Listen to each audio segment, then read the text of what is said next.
जय शिवराय. बलिदान मास दिवस 11वा.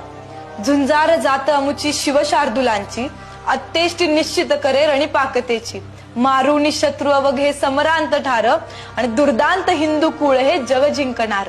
आणि या श्लोकाचा अर्थ असा आहे की आपण कधी स्वतःला कमी नाही लेखलं पाहिजे. आपण त्या शिवशंभू छत्रपतींच्या विचारांवर चालणारी रयत आहोत. ज्याप्रमाणे महाराजांनी आदिलशाही, कुतुबशाही, निजामशाही यांचा नाश केला, त्याचप्रमाणे आज आपणही भारत देशाला विळखा घालू पाहणाऱ्या पाकिस्तान, चीन आणि बांगलादेश या सत्तांना दाखवून दिलं पाहिजे की आम्ही त्या छत्रपती शिवाजी महाराज, त्या धर्मवीर छत्रपती संभाजी महाराजांचे मावळे आहोत, ज्यांनी एकेकाळी पाचही पातशाहांचा नाश करून या हिंदुस्थानामध्ये हिंदूंचं राज्य प्रस्थापित केलं होतं. जय शंभूराजे.